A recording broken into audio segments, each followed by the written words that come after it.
ប្រសិនបើអ្នកកំពុងតែមានអារម្មណ៍ថាអ្នកកំពុងតែជាប់គាំងនៅមួយកន្លែងក្នុងជីវិតតែងតែមានអារម្មណ៍ថាតែជួបរឿងបរាជ័យធ្វើអ្វីមួយមិនបានសម្រេចឬក៏តែងតែជួបបញ្ហាហិរញ្ញវត្ថុជានិច្ចនោះអ្នកគួរតែមើលវីដេអូនេះឲ្យដល់ចប់តាមពិតទៅអ្នកមិនចាំបាច់ចំណាយពេលគ្រប់ពេលវេលាជាមួយនឹងមនុស្សគ្រប់គ្នាទេព្យាយាមនិយាយថាទេចំពោះការជួបជុំដែលមិនចាំបាច់ព្រោះថាគ្រប់ការជួបជុំទាំងអស់មិនមែនមានថាអ្នកត្រូវតែមានវត្តមាននោះទេព្យាយាមផ្ដោតនិងចំណាយពេលវេលាជាមួយខ្លួនឯងឲ្យបានច្រើនជាបំផុតចាប់ផ្ដើមផ្ដោតអាទិភាពទៅលើការកសាងអាជីពការពង្រឹងជំនាញឬក៏ការកសាងប្រាក់ចំណូលអីជាដើមព្រោះវាគឺជាអីមួយដែលអ្នកអាចធ្វើបានដើម្បីឲ្យអនាគតរបស់អ្នកអរគុណអ្នកដែលបានចាប់ដើមក្នុងពេលឥឡូវនេះហើយមួយទៀតគឺព្យាយាមផ្ដោតអាទិភាពទៅលើអីដែលអ្នកគិតថាវាចាំបាច់ឬក៏ផ្ដោតទៅលើអីមួយ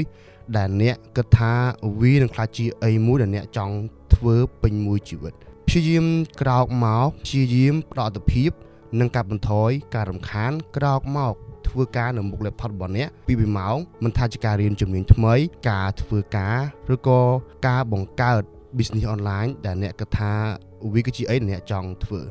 ព្រោះថាបច្ចុប្បន្នខ្ញុំជឿថាមនុស្សមួយចំនួនតូចពួកគេកំពុងតែបង្កើតប្រាក់ចំណូលពីការធ្វើអីដែលពួកគេស្រឡាញ់ឬក៏ផ្លាស់ប្ដូរអីដែលគេហៅថា passion របស់ពួកគេ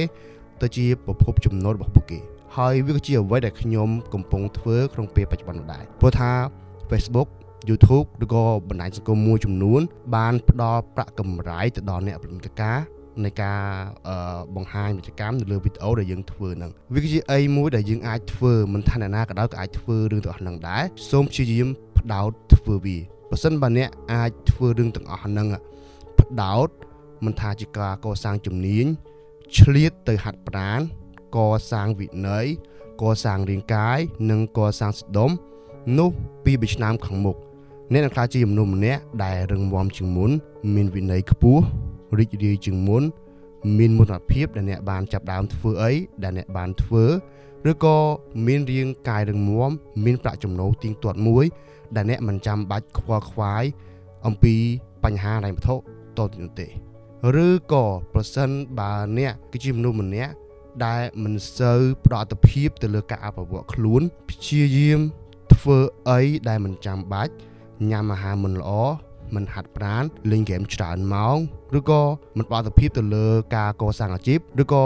មិនផ្ដោតអាទិភាពទៅលើការកសាងប្រាក់ចំណូលពី3ឆ្នាំខាងមុខអ្នកខ្លាចជាមនុស្សម្នាក់ដែលលើសទម្ងន់មានជំងឺផ្លូវចិត្តពិបាកចិត្ត stress ឬក៏ជួបបញ្ហាហិរញ្ញវត្ថុអីជាដើមតើអ្នកនឹងជ្រើសរើសមួយណាវាគឺជាជំរឿនរបស់អ្នករើសយកផ្លូវមួយណាដើម្បីដើរនៅក្នុងជីវិតរបស់អ្នក